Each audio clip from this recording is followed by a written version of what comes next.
मुफ्ती वसीम साहब जो हमारे उस्ताद मोहतरम है, मैं इनके हजरत की शिरकत चाहता हूं। एक शेर जिसके लिए मैंने मतलब पढ़ा और उसके बाद हमारे हजरत तशरीफ लाएंगे और अपनी कीमती बातों से हम तमाम सामईन को मुस्तफीज फरमाए।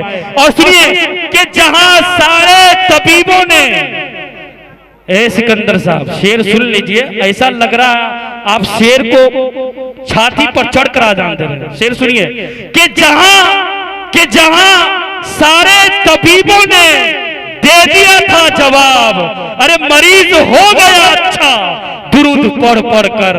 कि जहां सारे तबीबों ने दे दिया था जवाब, मरीज हो गया अच्छा दुरूद पढ़ पढ़ कर। उस्ताद मोहतरम हजरत मौलाना मुफ्ती वसीम साहब कासमी ईदैन बसहा। जब दरूद शरीफ की इतनी फजीलत सुना है तो सबसे पहले दरूद शरीफ पढ़ लो। अल्लाहुम्मा सल्ली अला मुहम्मद व अला आलि मुहम्मद कमा सल्लैता अला इब्राहीम व अला आलि इब्राहीम इन्नका हमीदुम मजीद। अल्लाहुम्मा बारिक अला मुहम्मद व अला आलि मुहम्मद कमा बारकता अला इब्राहीम व अला आलि इब्राहीम इन्नका हमीदुम मजीद।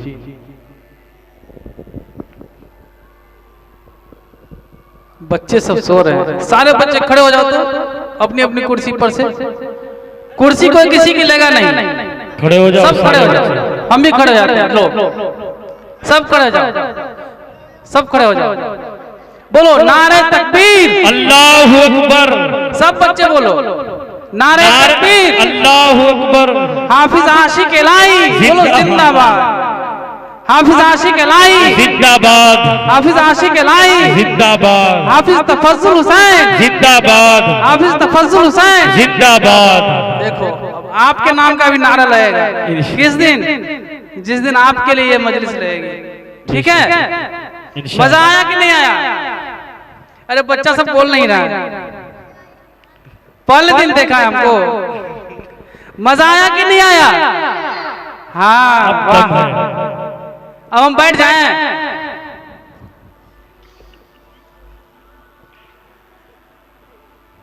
मेरे मोहतरम,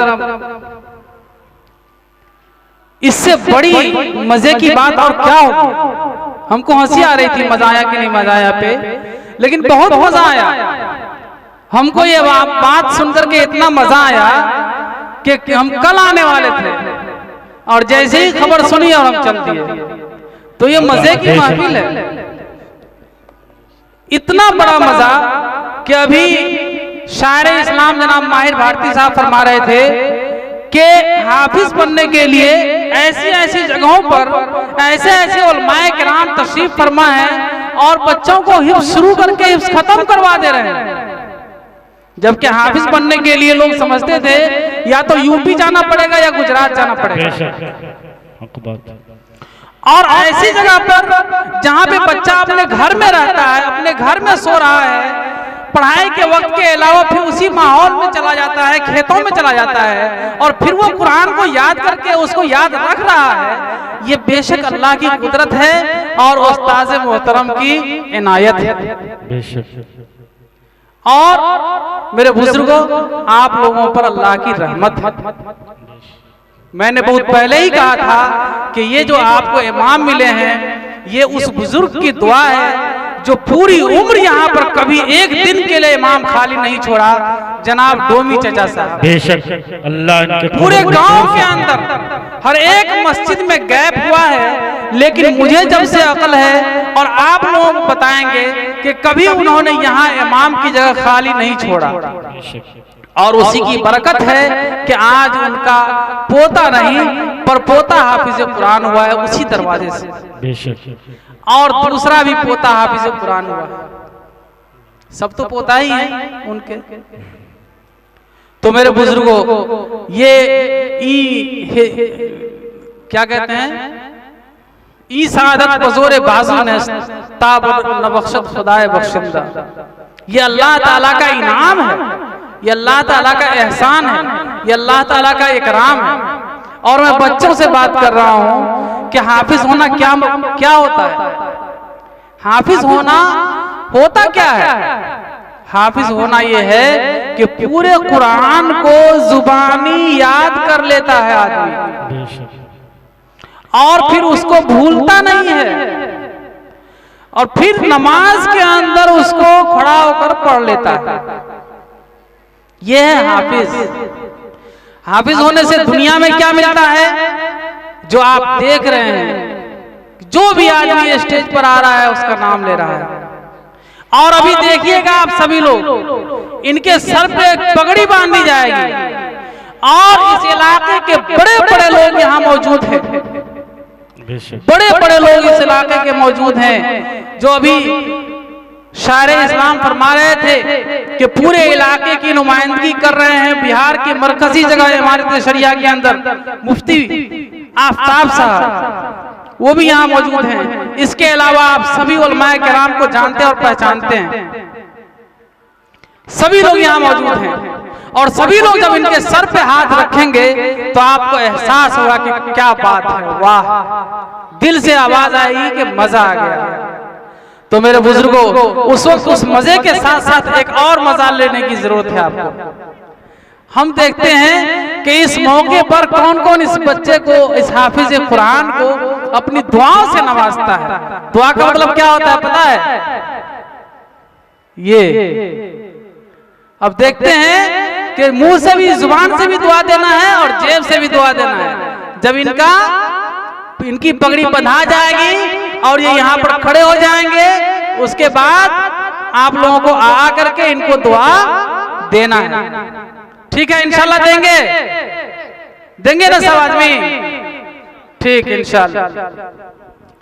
कहने की बात यह है कि ईद और बकरीद में तो हमारी आपसे बात होती है, जुमा में भी हमारी बात होती है। अभी वक्त देखिए बहुत ज्यादा हो चला है, इसलिए बहुत ज्यादा बात करना मेरे ख्याल से बहुत अच्छी बात नहीं है। तो थोड़ी सी बात हम करते हैं 2-4 मिनट की। अल्लाह तबारक व तआला ने जहां पर अपने एहसानात को गिनाया है, अपने एहसानात को गिनाया है, और रहमान अल्लमल कुरान खलकल इंसान अल्लमहुल बयान, ये 4 आयत कि सबसे पहला इंसान पर एहसान ये है कि अल्लाह रहमान है। रहमान क्या होता है? रहमान के माना रहम करने वाला।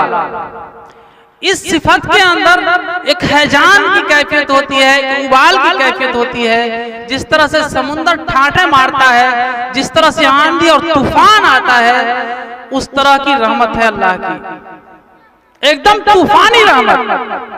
कैसी रहमत उसको महसूस कीजिए कि क़यामत के दिन 2 लोग होंगे जिनके जहन्नम में जाने का फैसला हो जाएगा। एक दौड़ेगा जहन्नम की तरफ और दूसरा उलट उलट के देखेगा अल्लाह ताला की तरफ। जो दौड़ रहा होगा, अल्लाह ताला फरमाएंगे फरिश्तों को पकड़ो, ये कूद जाएगा जहन्नम में। फरिश्ते उसको पकड़ लेंगे, पकड़ के लाएंगे अल्लाह के पास। अल्लाह ताला फरमाएंगे कि तू कहां जा रहा था? मैं जहन्नम में कूदने जा रहा था। क्यों, तुम्हें पता है जहन्नम में क्या है? जी हाँ पता है, आग है जहन्नम में। तो कहा फिर तुम इतनी खुशी खुशी कूदने जा रहे थे? अल्लाह ताला, वो बंदा कहेगा कि अल्लाह पूरी दुनिया में जब तक मैं जिंदा रहा कभी आपकी बात नहीं माना। सोचा अभी एक बात मानने का मौका मिला है, एक हुक्म आपने दिया कि जाओ जहन्नम में। हम सोचा कि ये हुक्म मानने का मौका मिला है, दौड़े जा रहे थे कि पूरे जीवन में तो नहीं मान सके, कम से कम मरने के बाद ही मान लेते हैं। अल्लाह ताला की रहमत जोश में आएगी और अल्लाह ताला फरमाएंगे कि इस आदमी का जो ये जज्बा है मानने का, इसके वजह से इसको माफ करो, चलो जन्नत में ले जाओ। और दूसरे आदमी से भी पूछेंगे कि तू क्यों उलट के देख रहा था? तो वो कहेगा कि अल्लाह मैं उलट के देख रहा था कि बड़ा सुनता था दुनिया में मौलाना लोग से कि आप रहमान और रहीम हैं, बड़े रहम करने वाले। तो वही देख रहा था कि कहीं आपको रहम आ जाए। तो अल्लाह ताला फरमाएंगे चलो इसको भी ले जाओ, जन्नत में दाखिल कर दो। मेरे बुजुर्गों, अर्रहमान, नबी करीम अलैहिस्सलातु वस्सलाम ने फरमाया कि दुनिया का कोई भी इंसान जन्नत में नहीं जा सकता बगैर अल्लाह की रहमत के। अपने अमल के बुनियाद पर, अपने अमल के बदले में जन्नत में नहीं जा सकता। एक सहाबी थे, उन्होंने बड़ी हिम्मत किया, बड़ी जुर्रत किया और पूछ लिया नबी सल्लल्लाहु अलैहि वसल्लम से कि अल्लाह के नबी आप भी? क्या मकसद था पूछने का कि आप तो मासूम हैं, अल्लाह के नबी हैं, इंसानों में सबसे बड़े हैं और आप भी अल्लाह की रहमत से जाएंगे, इतने अमल करते हैं आपके अमाल सारे सहाबी से ज्यादा हैं, तब भी आप अल्लाह की रहमत से ही जाएंगे, अपने अमल से नहीं जाएंगे। तो आपने फरमाया कि जी हाँ, मुझे भी अल्लाह की रहमत ढांप लेगी तभी जन्नत में जा पाऊंगा। ये है अल्लाह की रहमत, रहमान। तो सबसे बड़ा एहसान इंसान पर क्या है कि अल्लाह रहमान है। दूसरा क्या फरमाया? अल्लमल कुरान, उसके जस्ट बाद। उसके बाद कहा खलकल इंसान, इंसान की पैदाइश से भी बड़ी चीज ये कुरान है, इंसान की जिंदगी से भी बड़ी चीज ये कुरान है, इंसान की जिंदगी से भी बड़ी चीज ईमान है। इस तरफ इशारा किया इस आयत में कि तुम्हारे पैदाइश का मकसद ही कुरान है, तुम्हारे पैदाइश का मकसद ही कुरान पर अमल है। तो कुरान बहुत बड़ा हमारे ऊपर इनाम है, बहुत बड़ा एहसान है, और ये इतना बड़ा एहसान है कि हम जिंदगी भर इस एहसान के बदले में अल्लाह की इबादत करते रहें, हम इसको पूरी नहीं कर सकते। जल्दी जल्दी में बात कहते हैं। बात तो ये है कि जिस तरह का कारनामा यहाँ पर अंजाम हुआ है, जनाब उस्ताद हाफिज आशिक इलाही साहब ने जिस तरह से बच्चे को यहाँ एक मस्जिद में रख करके हाफिज बनाया है, और ये एक नहीं दूसरा है, तो एक एक आलिम को अगर वक्त दीजिएगा तो इस मौजू पर पूरी रात बोलेगा तब भी बात खत्म नहीं होगी। हजरत शायर साहब को वक्त दे दीजिएगा तो इस मौजू पर पूरी रात आपको शायरी सुनाते रहेंगे मेरे बुजुर्गों। लेकिन हैं बहुत सारे लोग और वक्त भी कम है, इसलिए मैं बात को खत्म करता हूँ ये कहकर कि आगे फरमाया कि खलकल इंसान, इंसान को अल्लाह ने पैदा किया, वो अल्लमुल बयान, और बोलना सिखाया। और क्या सिखाया? बोलना सिखाया। बाकी बातें उलमाए किराम आपके सामने बयान करेंगे। अल्लाह तबारक व तआला ने जो कुरान को की हिफाजत का जिम्मेदारी लिया है, हिफाजत की जिम्मेदारी लिया है, उसके लिए अल्लाह तबारक व तआला ने दो बड़े इंतजामात किए हैं, दो बड़े इंतजामात किए हैं। एक बड़ा इंतजाम ये किया है कि कुरान की जो जुबान है, कुरान की जो भाषा है, कुरान की जो भाषा है, लैंग्वेज है अरबी, उसको अल्लाह ने महफूज किया, उसमें रद्दो बदल नहीं होता है।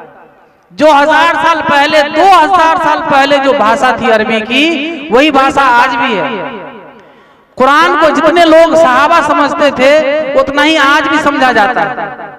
उस वक्त की अरबी पढ़ने वाले जिस तरह की अरबी पढ़ते थे और बोलते थे, उसी तरह की अरबी आज भी बोली जाती है। ऐसा दुनिया के किसी भाषा में नहीं है, कोई भाषा में नहीं है। 1000 साल तक कोई भाषा महफूज नहीं रहा दुनिया में, कोई भाषा नहीं, पढ़े लिखे लोग जानते हैं। तो अल्लाह तबारक तआला ने एक इंतजाम ये किया कि भाषा को महफूज कर दिया। दूसरा इंतजाम किया कि छोटे छोटे मासूम सीनों के अंदर कुरान को याद करवा दिया। ये एक ही किताब है जो याद हो जाती है दुनिया में, और दूसरी कोई किताब नहीं है, छोटी हो या बड़ी हो, मोटी हो या पतली हो, अरबी हो या फारसी हो, अंग्रेजी हो, किसी भाषा की। तो अल्लाह तबारक तआला का बड़ा एहसान है कि अल्लाह ताला ने जो अपना वादा किया था कुरान की हिफाजत का, उसका एक जरिया आपके बच्चे को बनाया है। इनके वालिदैन, माँ बाप, दादा दादी और इस मोहल्ले के रहने वाले सभी लोग बड़े खुश नसीब हैं कि उन पर अल्लाह तबारक ताला की ये रहमत हुई है। और हम भी बड़ी खुशी महसूस करते हैं कि अल्लाह ताला ने हमारे ही बीच में बच्चे को हाफिज बनाया है। अल्लाह तबारक ताला इसकी रहमत और इसकी बरकत से हम सब की मग़फ़िरत फरमाए और हम सब के दिल के दुआओं को कबूल फरमाए। रब्बना तक़ब्बल मिन्ना इन्नका अंतस समीउल अलीम व तुब अलैना इन्नका अंतत तव्वाबुर रहीम।